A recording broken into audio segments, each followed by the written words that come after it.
بەناوی خوای گەورە سڵاوتان لێبێت بەڕێزان لە ڕووماڵی پەیام لە خزمەتتانداین بۆ قسەکردنە سەر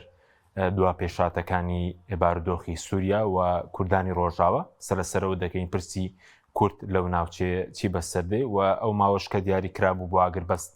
سعاتە شتێم شەو کۆتایی پێات جارێ دیارنی ئایا درێژ دەکرێتەوە یاخود نا اینجا قسە لەسەرەوە دەکەین کە کێشەی کورد چۆن لە سووریا چارەسەر دەبێت بە چ ڕێگەیەک ئایا بەکارهێنانی هێز دژی لایەنە کوردیەکان دەتوانێت کێشەکە چارەسەر بکات و قسە لەسەر استراتێژی نوێی ئەمریکاش دەکەین استراتێژی نوێی ئەمریکا پەیوەستە بەچی ئایا لەگەڵ دەوڵەتی مرکزی و ئایا لەگەڵ دەوڵەتانی بەهێز لە ناوچەکەدایە و کارگیری ئەم ڕووداوانە لەسەر عێراق لەسەر باشووری کوردستانیش چی دەبێت ئەم پرسان لەگەڵ بەڕێز مامۆستا نازم عەبدوڵڵا قسەی لەسەر دەکەین. مامۆستا بەخێر بێن سوپاسیامە دەبوون دەکەین زۆر سوپاس دەکەین. ئەگەر سەرتا خوێندنەوەی بەڕێز بزانم بۆ ڕووداوەکانی سووریا و ڕووداوانەی کە ڕوویدا لە سەرەتای ئەم مانگەوە گرژی و ئاڵۆزی دروست بوو لە بینی هێزەکانی حکوومەتی سووریا و هێزەکانی سووریای دێموکرات ئەوە بوو هەسەدە لە ناوچەیەکی زۆری بڵێن عارب نشین پاشەکشێ کرد بۆچی ئەم ڕووداوانە لە سەرەتای ئەم ساڵ ڕوویاندا هۆکارەکەی چی بوو؟ بسم الله الرحمن الرحيم الحمد لله والصلاة والسلام على رسول الله صلى الله عليه وسلم صلاة ورزمه وبنيراني عزيز تسخشمان ببرستان سيكمان أورو داواني كيسا لسوريا رؤدن بابلين رجع أواي كردستان يعني بابلين جرد صلاتي هي زكاني سوريا ديمقراط لقل دولتي سوريا أما اشتيك تازانية هر لو كاتوي كوا أحمد حافظ باب المشارة صار وشتوا دواء أحمد شرح هذا سرد الصلاة قفتوا يك هي چندين ركوتنو قفتوا وكرا ولا بينا بو بيجن بس يغيك ديارة أوان سورياي يقرتويش سورياي يقرتوي يعني بابلين سوريا خوي سوريا كان كيس أحمد شرح تمثيلية كا وروها والله تاني منطقة حتى أمريكاش وتوركياش داواکەن سووریاکی یەکگرتوو بێ نابێ واکەواتە فیدراالیت نییە هیچ جیاکاریەک یان جیابوونەوەیەک نییە لە سووریا بۆیە ئەبێ بە جۆرێک لە جۆرەکان هێزەکانی سووریای دموکرات ڕۆژئاوا لەگەڵ دەوڵەت حکوومەتی سووریایە تێکەڵ بێت و پێکەوە حکوومەتێک پێک بهێنن بێ مەرج و شەرت ئەمە خاڵێکی بەتاکید سەرچیە پاشانیش پەلەکردن لە سەخامگیری منتیقەکە چونکە ئەمریکا کۆمەڵی پلان و پلانی گرنگی تری هەیە لە ناوچەکەیە لە شەرق ڕۆژهەڵاتی ناوەڕاستە ئەوێ سووریا لەم حاڵەتەی ئێستاوە نەمێنێتەوە زوو سەخامگیریتیا دروستکە بۆ ئەوەی هاوکار بێ بۆ پلان و بەرنامەکانی داهاتوویان ئەوەشمان لەبیر نەچێت تورکیا فشاری تورکیا زۆر پەلەکە لەوەی کەوا بە زووترین کات ئەم پەیکەرەی ئەم شێوازەی ئێستا لە سووریا جێگیر بووە کەوا کورد پێگەیەکیان هەیە و هێزێکی سەربازیان هەیە و پێگەیەکی ئابووری و ناو و پێگەیشی سیاسیان هەیە ئەبێ ئەمە نەمێنێ ینی ئەمە دروشمی ئەوەڵ و ئاخیری بۆ و لەسەر مستەوای ناوخۆ نێودەوڵەتی وڵاتی هەرێمایەتی و لەگەڵ ئەمریکا و وڵاتە زلهێزەکانە بەردەوام ئەمە لەسەری سەردێڕی گفتوگۆ و حوارەکانی بۆ دیار ئەمانە هۆکاری سەرەکی بوون کەوا لەم کاتەیە با بڵێن زیاتر حکوومەتی سووریا دەستی زیاتر پێشڕەوی کرد و بردیە سەر فشاری زیاتر و فشاری سەربازی ئەنی باردۆخە نێودوڵەتێکە هەرێمایەتەکە بە حکوومەتی سووریا لەبار بووی ئەو پرۆسەی ئەنجام بدا هەسەدە بگەڕێنێتەوە بۆ ناوچە کوردیەکان باردۆخەکەی بۆ لەبار بوو وە ڕێکەوتنێکیش هیچ ڕێکەوتنێکی نێودوڵەتی کراوە لە سەرام پرسە خۆی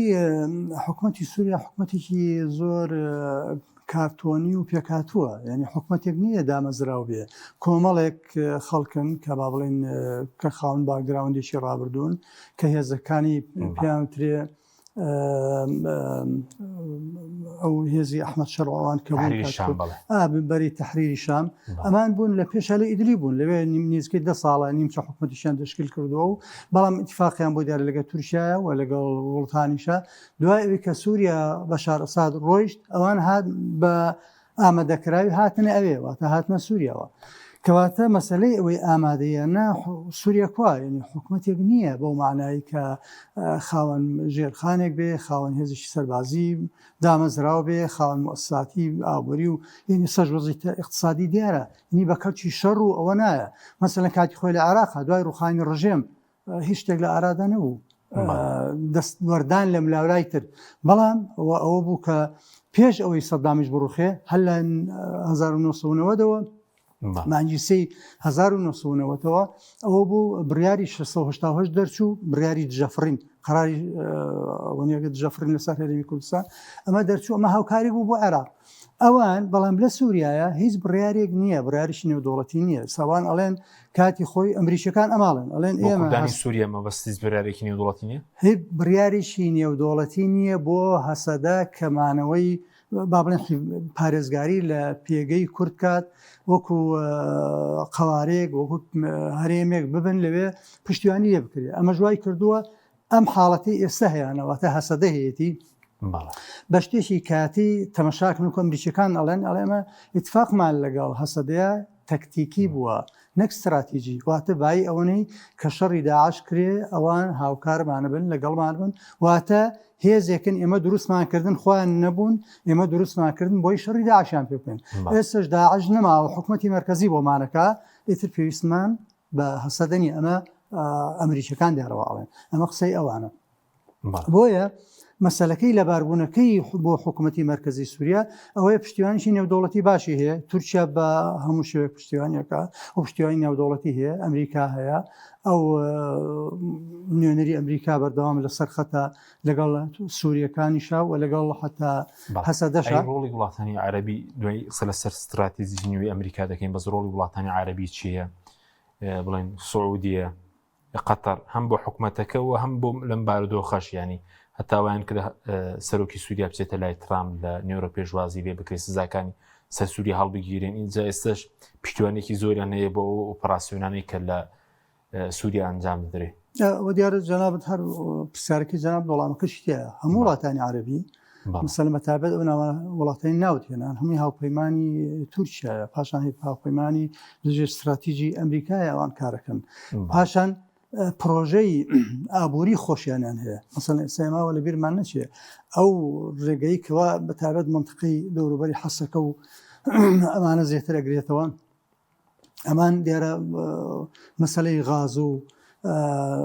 ئەوەی کە ئەنوێ لێەوە نەقلیکەن بگوازرێت و بڕوە ئەوان بە دەرەجەیەکی ئەنوێ هەسەدە لەو منتقانە نەمێنێ دیارە ئەم پرۆژی غازی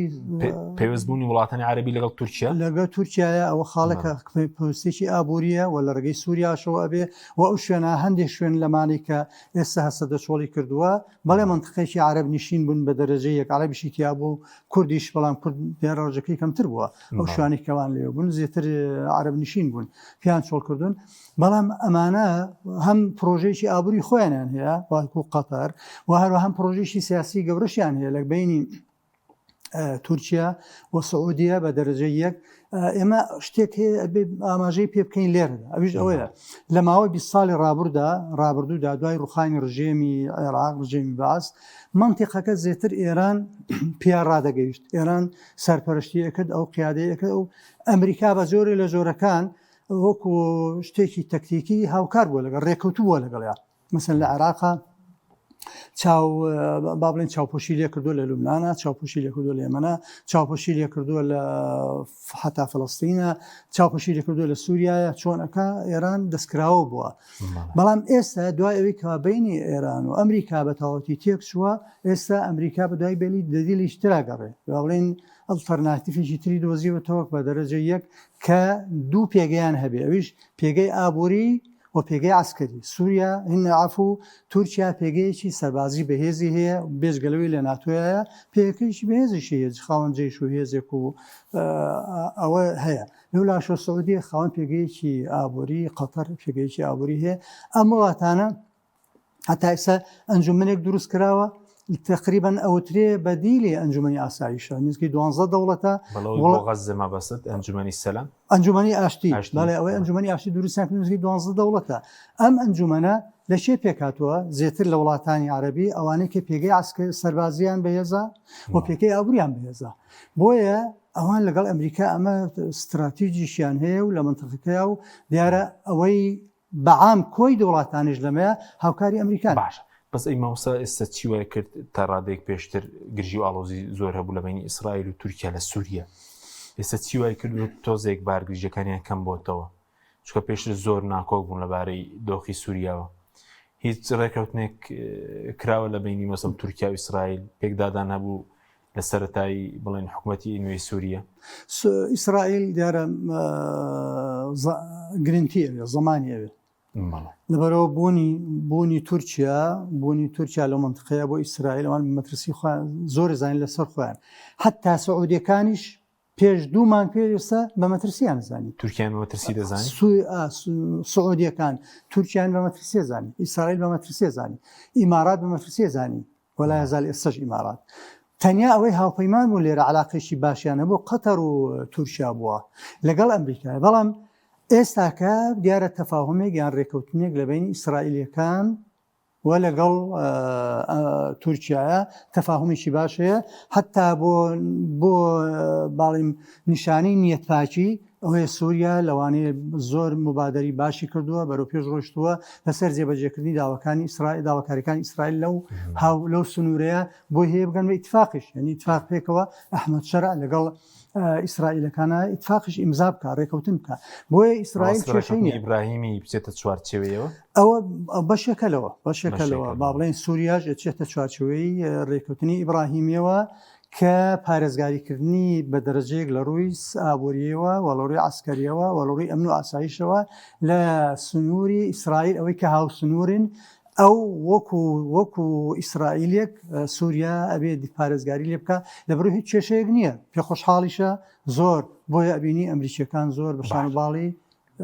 سووریا و ئەحمەد شەرع هەڵەدەن. چی بوو جێ ڕەزامەندیەوەی کە شەرع لەو باگراوەندەوە بڵێن کە گروپی تەحریری شام و ئەمریکیەکان ڕەزامەندیان لەسرە ترامپ پێشوازی لێ دەکا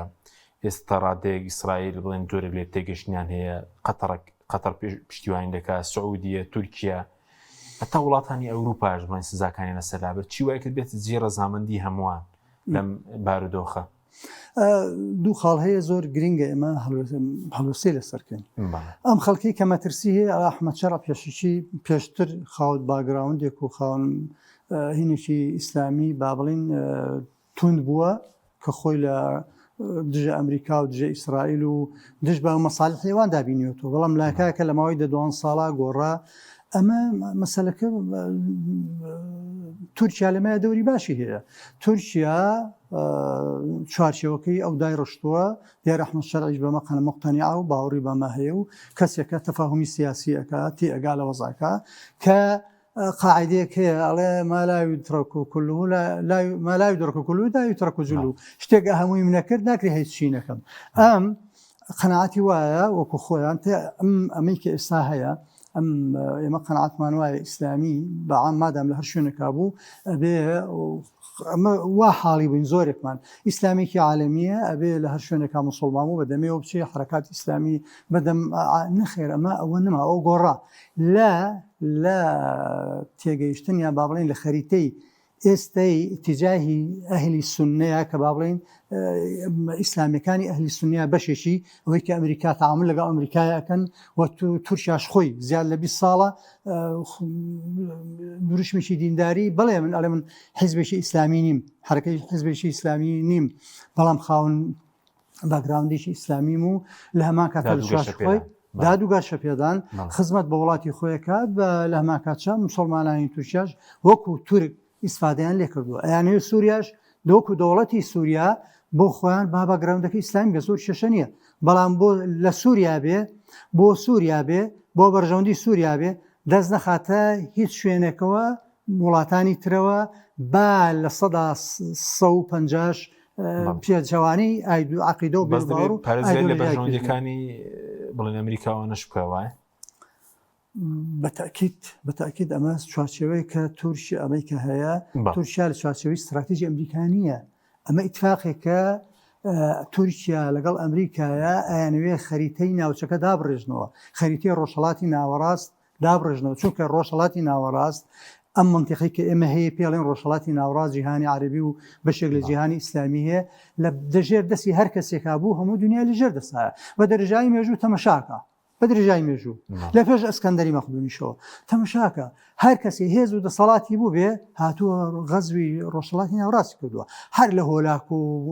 جەنگیزخانەوە بگرە پێش ئەوانیش ئەسکەندەری مەقدونی و دوای ئەوە جووش و هێزەکانی ترکە بووە هاتون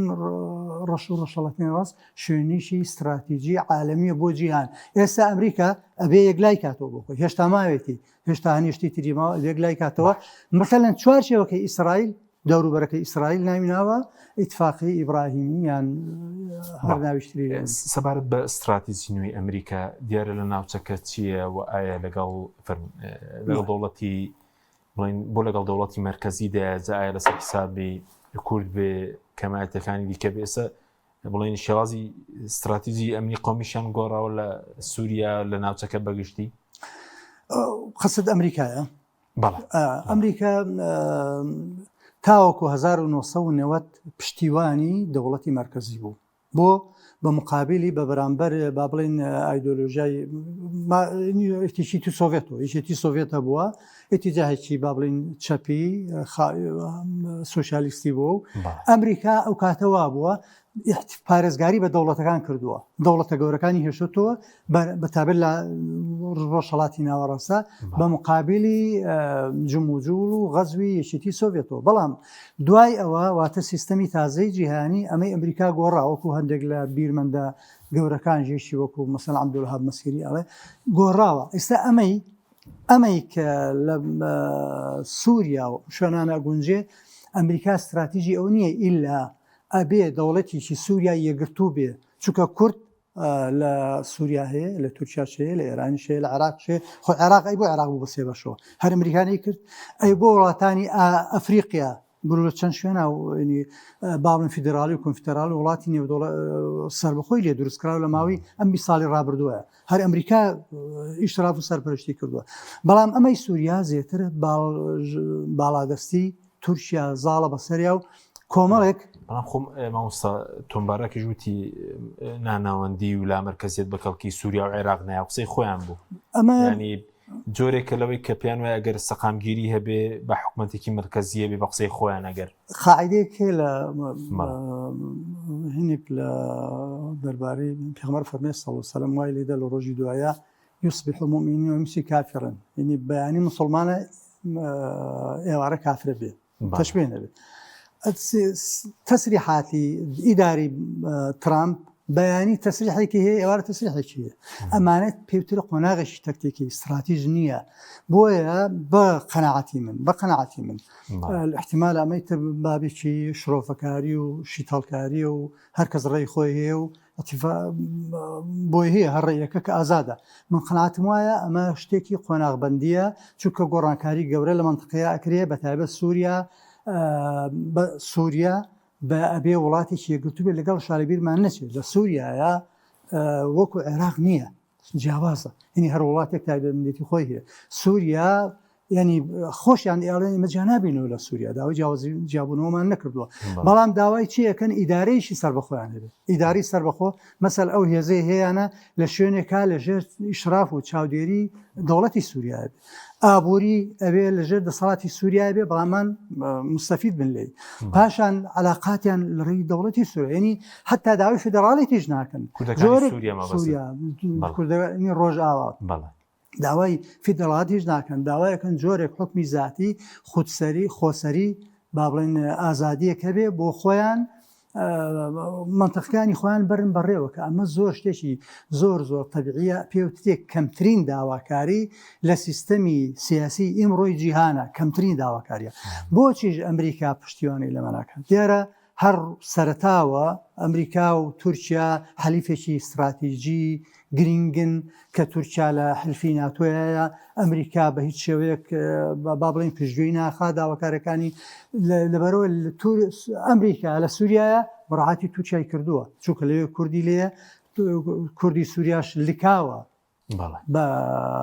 کوردی باکوورەوە بە کوردستانی تورکیاوە ئەو هەموو هەنگاوێکە ئینێ بەتاکید دەبێ ڕاوێژ و مشاوەرەی تورکیا ناینێ بۆیە لێرەیە ئەمریکا کە توندوتیژێک ئەنوێنێ بە دەرەجەیەک مڕاعاتی سووریاکە لە ئەمە لەلایەک لەلایشیش کۆمەڵی استراتیژی گرنگی ئەمریکا لە منتەقەکە هەیە ئەیانوێ ئەهدافەکانی خۆیان تحقیقکەن بەدەست بێنن ئیتر دوای ئەوە چ بڕیاریش ترەبێ مەخوای زانن پەیوەندی بۆ بڵێن ئەو باغدانیان بە سووریا کە بڵێن ئەو هیلالە شیعە هەبوو لە عێراقەوە دەچۆ سووریا لە چۆ بنان کە پەچڕە ینی بۆ ئێستا زۆر بەیاغ بە سووریا دەدا ئەمریکا خۆی مەسلەی هیلالی شیعی لەگەڵ ئەمریکا ئەو کاتە ناڵێم ئیتفاقیەتی بە وەکو تەکتیک ئەمریکا هاوکار بۆ لەگەڵ بەڵام خۆی پچڕاوە بەڵام ئێستا پچڕاوە نەماوە بە هیچ شێوەیەک واتە هەیمەنە و دەسەڵاتی شیعە لە منتەقەکەیە بەرەو لاوازبوونی تەواو یان نەمانەچێت ئەوە وەکو سووریامان بینی وتە عێراق زۆر لە خۆیانە ترسن لوبنان ئەوە زۆر ئەترسن و هەروەها شوێنەکانی تریش بۆیە ئەمە پەیوەندی بەوە هەیە ئەمریکا لە منتەقەکە استراتیژیی سیاسی گەورەی هەیە هەیمەنەیەکی ئابووری گەورەی هەیە کە جاران لەگەڵ یەکێک لە بۆچوونەکان وا بوو ئەمریکا لەگەڵ سینە لەوانەیە کێشەیەکی ببێ بە کێشەی سیاسی سەربازی ئابووری بەڵام ئەمریکا ئەڵێ من هیچ کێشەیەکی ململانەیەکی سیاسی میان ماملەی ملوانێکی سەربازیم لەگەڵ سینانیە بەڵام ململانەیەکی ئابووریە ململانی ئابووریش بە سیلمی ئەکرێ ئەمە ئەوە هەیە بۆیە ئەمریکا ئەوێ تا ئاخر قۆناغ تر احتیمالی ئێرانیش بگرێتەوە کە ئێران ئێستا لەژێر هەڕەشایە و لە خوانە ترسن و لە ئانوساتەوەیەکە جاریچکە پێکدادان بێتەوە بۆیە ئەمە گۆڕاوە لە مقابلی ئەمەیە ئەمە کاتی خۆی بۆ معلوماتێت ئەمە شتێکەوەکو با بڵین بینەرانش گویان لێبێ ئەمە کاتێکە کە غەزوی عێراق کرا واتە دواوی کە سەدام ڕوخێنەرا پێش ئەوەش ئەمریکا ئەویست تورکەکان بێن ڕۆڵ بێن لە شەرقی ئەوسەتا ئەوان ڕۆڵیان هەبێ مەسەن ئەو ڕۆڵەی بۆ نمونە ئێران بینیتی لە عێراقا لە شوێنەکان تورکەکان بێن دەرکەن تورکەکان ئەمان نەکرد پێیان گونجاو نەبوو چووە بۆ سراعێکی گەورە ئەوەی کە هەیە زاهر لە بینی سونە و شیعە و کێشەیەکی گەوریان بۆ دروستە بوو لەو بە دەرەجە یەک لەوا چ تورکیا زەرێکی گەورەشی بکردا خۆیان لێلاداوە بەڵام ئێستا ئەو ئەگەرە جاریچکە زیینی و بۆ تۆ ئۆمەلەفات و تۆ پێشەوە لەواچی ئیتفاقێکی استراتیژی گرنگ لەم بابەتە لە بینی تورکیا و وەکوتم سعودیە و ئەمریکایە هەبێ جاریشتر مەلەفی سونی بە بەرامبەر شیعەوە کە سونی ئەڵێم سونی یعنی بە بەرامبەری شیعەوە ئەیانوێ ئەو مەلەفە جاریچکە بیخەنەوە دەست سونەکان ئەوان کاراکتەری جوڵێنەری بن و لە ڕێگەی ئەوانەوە بن چونکە سونە ئەوەمان لێ تێک نەچێت مەزەوە نیە حرەکە ئیسلامی سونیەکان ئەوە نا مەزەوە نییە بۆ چونکە حرەکەی ئیسلامی هەیە و سونیشە و بەڵام لا ئەمریکا لە لیستی تیرۆرایە ئەوەیان نییە بەڵکو ئەوەی کەوا پێکەوە لە چوارچێوەی استراتیژی ئەمریکایە سیاستی ئەمریکایە دنیابینی ئەمریکایە جێ بێتەوە لەوە خاوەن هێزیشن خاوەن پێگەشن لە منتیقەکە لەگەڵ ئەوە تااملە باشە بەس پێ دۆخی سووریا هەر بەم شێوێ نامێنێتەوە ئێستا تاڕادەیەک بۆ نمونە حکوومەتەکە بە پشتیوانی ئەمریکا و نێودوڵەت هەیمەنێکی کردووە بەس ناوچە کوردیەکان ماوە ئەمەی سووریا من پێم وایە هەموو شتەکانی کاتین ئیتر ئایەکەی ئیسیقرارەکە احتیمارە حتا خۆشیان ئەڵێن ئەحمەد شەرعی ئەڵێ ئەمە ماوەی 5 ساڵێکی احتیمال ئەنجا ئیسیقرارکەین 5 ساڵی بخۆی دانا ئەمەی سووریا کاتیە جێشەکەی کاتیە ئەنی پێکاتۆر میلیشیایە کۆمەڵێ چەکدار و چێکداری تر ئەوها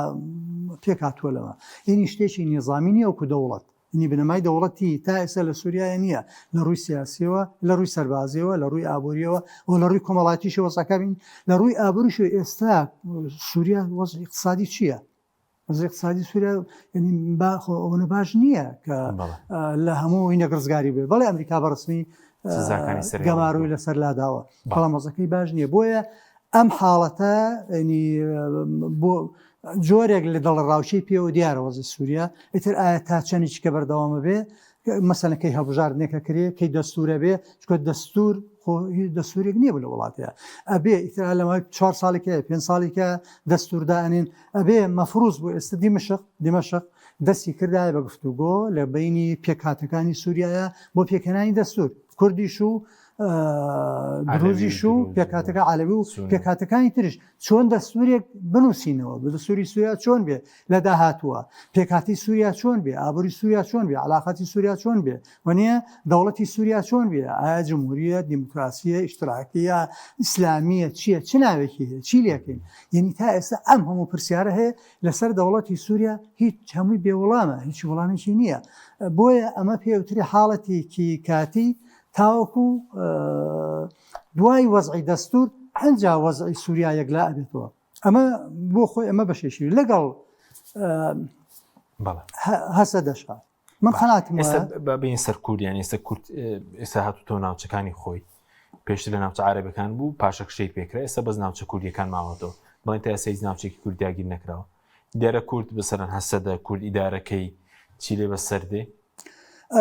خۆی ئەمەی ئەم فشارەی لە بینی حکوومەتی مرکزی سووریا و لەگەڵ هەسەدەیە هەیە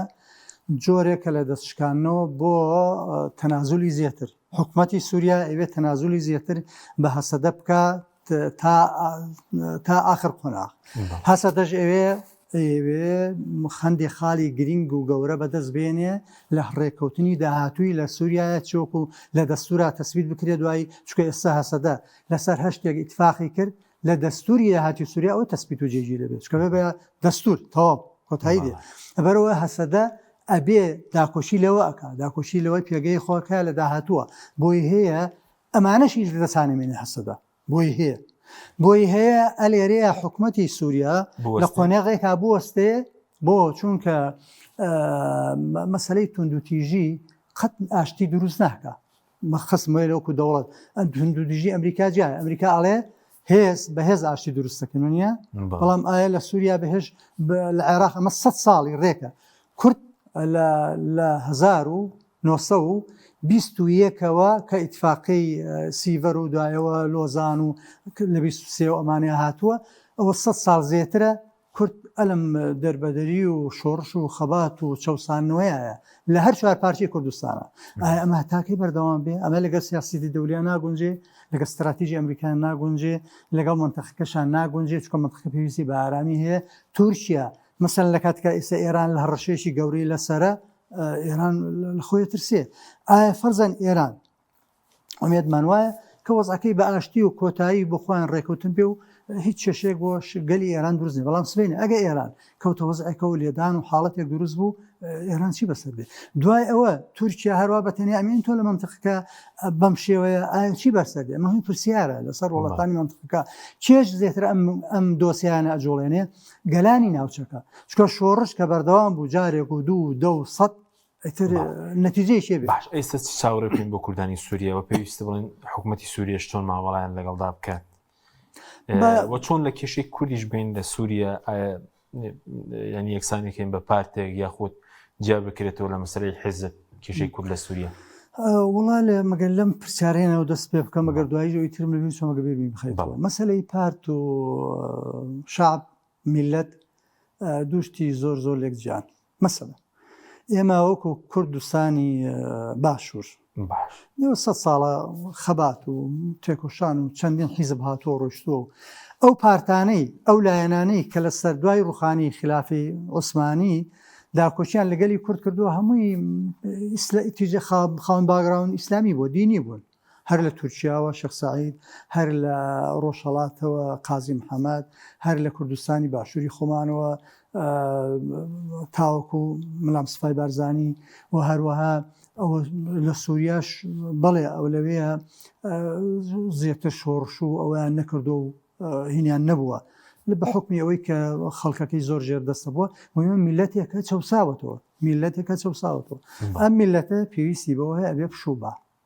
وانە ئەبێ پشوبە بۆیە چێش لە قۆناغی دووەمی شۆڕشا چێنی نوێراتی گەلی کردووە ئەو کاتە لە 60ەکان و 70ەکانە بیری چەپگەرایی سوشیالیستی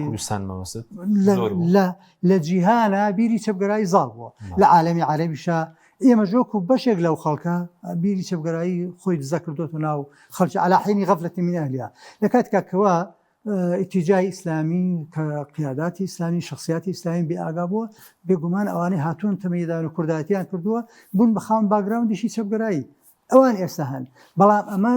100 ساڵ وا بەسەر ڕۆیش کۆتایی هاتووە ئەبێ ئەوانیش یعنی ئەبێ کوردان بە تابێت ئێستا چۆن لە کوردستانی باشوور گۆڕانکاری زۆری بەسەر هاتووە واتە ئەو پارتانەی کە مثلا پارتی وێشێتی بانم ناویشان بێنین ئەنی گۆڕانیان بەسەر خوانە هێناوە لە ڕووی ئایدۆلۆژیەوە کۆمەڵی گۆڕانکاری هەر دوای ئەوێشێتی سۆڤێت ڕووخا یەکێتی ئالانی کەوتی ئەمە سۆشیال دیموکراتی یعنی ئایدۆلۆژیتی چەپگەراییمان وەلانە سۆشیالیستەکە سۆسیالیستەکەی وڵاتانی ڕۆژئاوا پارتە سۆشیالیستەکانی لەگەڵەوانی ئیسفادەڵانەکەین هینی خۆیلکان بێوازی لێوێنا ئەمە گۆڕانکاریەکە ئیتر چەنێکە باکەمیش بێ وەروە ئەبێ بەڕاستی پەکەکە باڵێم ئەوی کە لە باکووری کوردستانە لە ڕۆژاوای کوردستانە ئەبێ ئەم واقعە بزانن ئەبێ مراجعەی خوان بکەن و بە خۆداچوونەوە بکەن واقعی میلەتەکانی خوان هەزم بکەن فشاری نێودوڵەتی حەزم بکەن وڵاتانی دراوسێ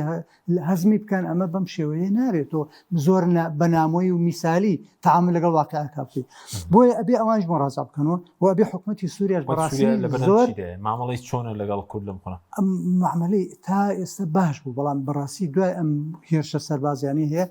زۆر خراپ کارێکی خراپیشەکە بۆ چووکە ئەمە بەهێز یەکلا ناکرێت ئەبێ سووریا نەرمی بنوێنێ مرۆنەت بنوێنێ بۆ چووکە لە مرۆنت و نەرمیە تاکید بە بەرامبەرەکەشت هەندێک بیرەکاتەوە ئەبێ مەجالێکی بیتێ اینی معقول نییە تۆ کەسێکە ئەی خەیتە سوچێکەوە بەردەوام لێدەی قابلە حرەکەیەک نەکە نابێ حکومەتی سووریا اینی زۆر بێنێ بۆ ڕۆژ ئاوای کوردستان بۆ هەسەدا ناچاری کا بە زەبری هێزێک لای کاتەوە ئەگەر بە زەبری هێزبێ و فەرزەن لەوێژ نەما بەڵام خۆ هێزەکان مێنێت ئەو هێزەی هەیە ئەمێنێت چێتە شوێنیشتر کەواتە تۆ چیت کرد کێشەکەت باقی بوو و حتا بۆ هەیە ئاشتی تورکیاش بکەوێتە مەترسیەوە ئەوەی کە لە بینی عەبدوڵڵا ئۆجەلان و حکومەتی تورکیایا بووە بۆ هێوش بێتە مەترسیەوە کێشەی بۆ دروست بێت بۆیە ئەبێ ئەم بابەتە لەبەر خاتری منتیقە و ناوچەکە لەبەر خاتری سووریا لەبەر خاتی تورکیا لەبەر خاتی کوردستانی لای خۆشمان چونکە ئەمواز ئەوا بکێشەی ئێمەژەکەوینە مەترسیەوە بەس ئەگەر مامۆستانی لا مەرکەزێتێک بدرێ بە کوردانی سووریا چی ڕوو دەدایانی هیچ کێشەیەک بۆ سووریا دروست دەکەی ئێستا بڵێن کە حکومەت ئامادە نەبێ لا مەرکەزێتێکی ئیداریشیان پێ بدە ینی هەندە ئیشێکی قورسە لەم قۆناغە لا مەرکەزێتێکیان پێ نەدرێ من قەناعەتم وایە ئەگە بێ حکومەتی ئێستای سووریا واتە ئەحمەد شەرع بەدەست خۆی بێواتە خۆی خاوەن بڕیار بێ دەستی دەرەکی فشاری دەرەکی لەسەر نەبێ من قەناعەتم وایە دوومانی کە نابەڕێکە بێ لەگەڵ هەسەدەیە بە قەناعەتی خۆم ئەمەم لە حتا وابزانم ساڵح موسلیمیش بوو ئاماژەیەکی بۆ کرد بەڵام دیارە فشاری دەرەکیە زیاتر لەسەر ئەحمەد شەرع وای کردووە ئەوێ مەسەڵەن لە ماوەی پێشوە مەرسومێکی دەرکرد زمان و نەورۆز و هەندێک لەوانە ئەمە ئەزانیە بۆ لە شوێ دەرچوایە بە دەرەجەیەک بۆی خزمەتی ئەوێ بکە بەڕاستی ئەبوو لە تورکیا دەرچوایە چونکە کوردانی ڕۆژاوە تەمەشای دوو شوێنەکەن لە ڕووی مەترسیەوە تەمەشای باکوورەکەن حکومەتی تورکیا چۆن معاملە لەگەڵ پەکەکەیاکە ئەمان تەمەشای بکەن لە ڕووی ئومێدێکیشەوە کە یانوێت چاوی لێ بکەن تەمەشای باشوورەکەن تەمەشای لای ئێراکەن لای ئێماکەن حەزەکەن وابن کاتە تەمەشای دوو شوێنەکەن بۆیە بە قەناعەتی من حکومەتی سووریا ینی ئەم بەقراری ئەو دەریەکرد ئەو مەرسومەی ئەو دەریکرد بەم مەرسومەی ئەو دەریکرد حەقا لە تورکیا دەرچووە کاریگەری زیاتریە بوو باشتریشە بوو ئارامێکی زیاتری ئەدا بە کوردانی ڕۆژئاوا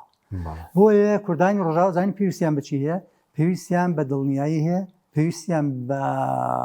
گرنگی هەیە پێویستیان بە ئەوە هەیە متمانە بکەن بە بەرامبەر متمانە چونکە تەنیا نووسینی سەر کاغز متمانە دروست ناکات زۆرمان بینیوە لەو بابەتانە هەر لە سووریا چەند ئیتفاقێک کرا و شکێنراوە لە وڵاتی خۆمان بینیمانە چەندین ئیتفاق کراوە یانزەی ئازارمان بینی لە 74 لە هەفتاکانە ئیتفاق کرا و دوای ئەوە لە 74 و 75 تێکدایە و تێکیاندا هەمویان دا بەسەرێکەوە کەواتە ئەمە شتێک نییە خەبری سەر کاغەزە ئەوەی خۆی ئیمزایەکەویش خۆی ئیمزاکەڵەوە باش بەس مامۆستای بەدیلیان هەیە کوردانی سووریا پێشتر بڵێن ئەمریکا لە شەڕی داعش ڕێکەوتنێکی کاتی لەگەڵ هەبوون ئێستا بەجێ هێشتن ئێستا هیچیان لەبەردەستدایە کورد چێشی سووریا گەبێت و ئەم ئاشتیەی لە سووریا هەیە تێکچێ دوور نییە بەرژەوەندی ئەمریکا ئەمان خاتمە ترسیوە ئەگە بە شەرتێ ناومێت بن کوردانی سووریا هەستەدا ناومێت بێ لە هەموو شتێک ناومێت بێ لەوەی کەوا بگا بە ئاشتی لەگەڵ حکوومەتی سووریایە بە تاکید بە بەرژەوەندی ئەمریکا و منتیقەکە لە حکوومەتی سووریا و حتا ئەو وڵاتانەی کە ئومێدیان هەیە لەگە تورکیایە بەرژەوەندیان بۆ بەجێنێشتنەمە هەر پیشەی ئەمریکای بڵێن سیاسەتی ترامپە لەگەڵ خەڵکی براوەدایە کە ئێستا کوردەکانی بەجێشت تاکید خۆ ئەوە واقعە کە ئەمریکا هەروە بووە هین ئەڵەیە وابزانام کیسنجەرە ئەڵێ ئەوەی دژایەتی ئەمریکا بکە قورسە دۆستایەتیشی ناومێدی شتێک لەم بابەتان ئاڵێ یان ئەوترێ ئەوەی بە نازان بەڕێی لێفۆ بەتانی ئەمریکا خۆی داپۆشێ ڕوتە بۆی جلوبەرج ئەمریکا لەبەر کار ڕوتە یعنی ئەمریکا خاوەن نییە خاوەن هیچ بەڵێنێک با بڵین لە سیاسەتی ئەمریکا وەکو خۆیان ناوێن وەکو سنجەر ناوێنێ ئەخلاق نییە بۆ معنایە وعد و بەڵێن نییە بەرژەوەندی هەیە بەرژەوەندی هەموو شتێکە ئایا کوردانی ڕۆژئاوا چەندێک دەتوانن بەرژەوەندی ئەمریکا پارێزن ئەمریکا بایەوەنە پێویستیانە بێت بەڵام بە تەسەووری من کورد لە ڕۆژهەڵاتی ناوەڕاستاش تازە ڕقەمێک نییە گاڵتەی پێ بکرێ ئەگەر لە قۆناغێک شاپش جۆ بخرێ لە قۆناغێکیا ئیلا بێ ئاوری لێ بدرێتەوە و کۆتایی پێ باش بزمەوەسە هیچ مەترسیەکە بڵێنێ سەر ئەو مەترسیە دروست بووە بۆ کوردانی ڕۆژاوە هیچ مەترسیەکە ئەگەر ئێستا هێزەکەم بڵێن ئەو گیراوانی داعش هاتنە عێراق هیچ مەترسیەکە ئاڵۆزێکیش لە عێراق دروست بکرێ دوای ئەو فیدراڵەتی کە هەیە لێرەش بکەوێتە مەترسیە چکە گۆڕانکارێک لە عێراق بدە ئەگەر بڵێن سونەکان واگریمان بێنە سەر حکم وکات هەرێم فدراڵەتیشی دەمێنێت لە بەردەمە ترسیدا نابێت فدراڵەتی هەرێم واقعەکە موجودە هەیە شتێکە و هەیە بەڵام ئەوەی هەیە مەسەلەی داعش و بەربوونیان و لەو سزنەکان و هاتنە دەرەوەیان ئەمە هەرێم فعلەن زۆر ئەبێ وریا و بە حەزەرەوە تعامل لەگەڵ ئەو مەلەفۆ واقعیا بکە و دەوروبەریا بکە یعنی تێوە نەگلێ لە هیچ جۆرە ئەو وەزعانەیە ئاگای لە خۆی بێ حدود و وەزعی خۆی پارێزێ ئەمە خاڵێکە خاڵی دووەم ئەمە بەردانی ئەم هەموو خەڵکە کێڵێنی بە ئامانج و هەدەفێک نەبوو ئیشێکیان پێی نییە نییە یعنی بۆ کە بەرە درێن بۆ ڕۆکەنە عێراق بۆ ڕوان نەکرد شوێنی بەشێک لە گیراوەکان هەردێنە سزنەکانی عێراق بەشێکیشیان هەر ئازاد کردوون بەڵێ بۆیە ئەمە مەترسیەکە مەسەلێ ئەوانە عێراقی زۆرە ترسیەوە سنووری خۆی گرتووە تر زۆر بە قایمی گرتوێتی بۆیە بەس هەرێم ئامادەی بۆ گۆڕانکاری شتێک لە عێراق و دەسە و پەرلەمانی نییە حکوومەتی نییە دوو زۆنەیە دوو هێزی پێشمەرگە هیچ ئامادەکاریەکە لێرە ئەوەی کە گرنگە بۆ هەرێم ئەوەیە بە زووتری کات ئەم قۆناغە تێپەڕێنی بەس ئەم یاریە بەسە پەرلەمان بۆ نییە حکومت بۆ نییە یعنی ئەم تەفاهمە بۆ نەکرا لە بینی دوو زۆنگا سەوز و زەر بۆ تەفاهمیان نەکرد یعنی ئەمە بە تاکید هەر بەڵایەک بێ بەسەر هەرێمی کوردستانە بەڕاستی ئەوان بەرپرسێتی یەکە سەر ئەوان ئەبێ پەلە بکەن دەست بجوڵێنن ینی بگەن بە سیغەیەکی هاوبەش کۆتایی بە مەزابێنن ئەوە خاڵێکی گرنگە ئەبێ ئەوان ئاگان لێ بووی کاتمان کەما بە سەوارت بۆی کە زۆر جار لەو ئۆپەراسیۆنانەی هێزەکانی حکوومەتی سووریا گروپە چەکدارەکان هەندێک دروشمی ئیسلامی دژ بە کوردان بەکاردێنرا شتێکە بوو لەلایەن وەزارەتی ئەوقافی سووریا دواتر هەندێک ڕووکردنەوەشیاندا بوو زۆری لە پەشیمانی هەبوو ئەوە چۆن دەبینی ئەمە بڵێن پێچوانین لەگەڵ ئاینی پیرۆزی ئیسلام وڵی کورد میلەتێکی مسلمانە ئێستا بڕۆ لە لای خۆمان باز ناکەین ئەلحەمدولیلا میلەتی ئەمە میلەتێکی هوشیار و دیندار و باشە ڕۆژە ئاوا میلەتێکی مسلمانە لە سەدا زیاد لە نەوەدی مسلمانە بڕۆ هەموو مزگەوتە هەمووی دیندارە